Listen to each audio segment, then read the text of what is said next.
Abbiamo lavorato per diversi anni per preparare questo quarantennale. Era un quarantennale sicuramente con tanto significato.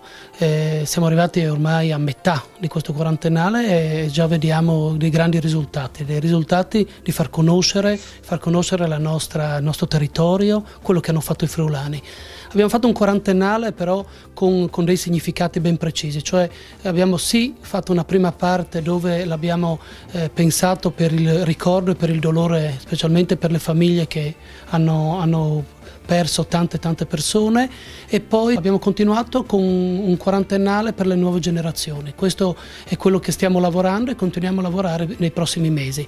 Sicuramente il quarantennale sta portando il conoscere non solo Venzone, Gemona, che sono un po' i simboli del terremoto, i paesi più colpiti, ma tutti quanti, anche fuori dal cratere.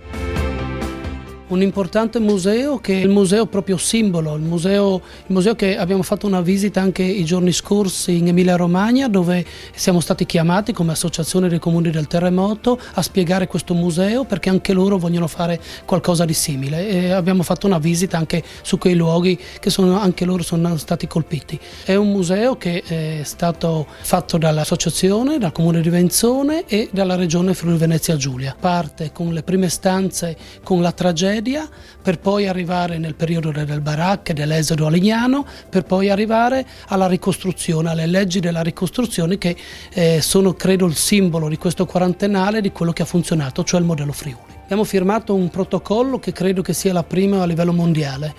Questa scuola internazionale con il Comune di Venzone, l'Associazione dei Comuni del Terremoto, il Ministero degli Interni, la Regione Friuli Venezia Giulia con la Protezione Civile e l'Università di Udine.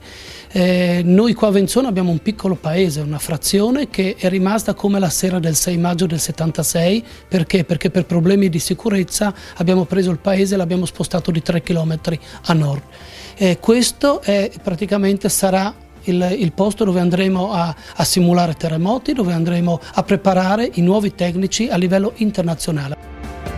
Venzone ha fatto una battuta alla Presidente alcune settimane fa, dice: Venzone è uno dei paesi che in questo momento in Friuli Venezia Giulia è in esplosione, dicendo così. Nel senso, abbiamo un grandissimo aumento di turismo, di persone, sì con il quarantennale, ma anche con l'amministrazione che sta veramente puntando tanto sul turismo, perché io credo che Venzone sia il comune da sfruttare, tra virgolette, con il turismo. Ed è questo quello che abbiamo fatto, diventando uno dei borghi più belli d'Italia. Cercheremo adesso di faremo un saltino anche a livello europeo.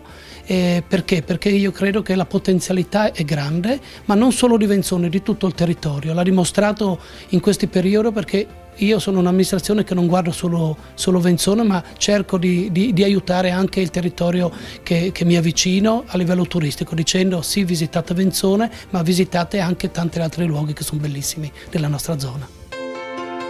Abbiamo fatto questa novità, la novità di questa serata a livello nazionale, tutti i borghi più belli d'Italia, che sono 243, abbiamo fatto questa serata, qua in Friuli siamo in 10, dove abbiamo fatto delle musiche per gli innamorati, ecco, per questi baci, con lancio di palloncini. È una prima edizione che ha avuto veramente un grande successo. Questa cena in bianco in piazza, questa musica che ha fatto di sottofondo, dove sicuramente noi ripeteremo l'evento il prossimo anno. Sicuramente una passeggiata a Venzone è un rilassamento, passare una mezz'oretta veramente con tranquillità. Poi il centro storico è chiuso, specialmente i weekend, perciò i bambini possono correre nella piazza, e poi perché Venzone è anche il paese della zucca, noi facciamo questa grandissima festa, e poi perché Venzone ogni weekend noi sviluppiamo e facciamo qualcosina per i turisti.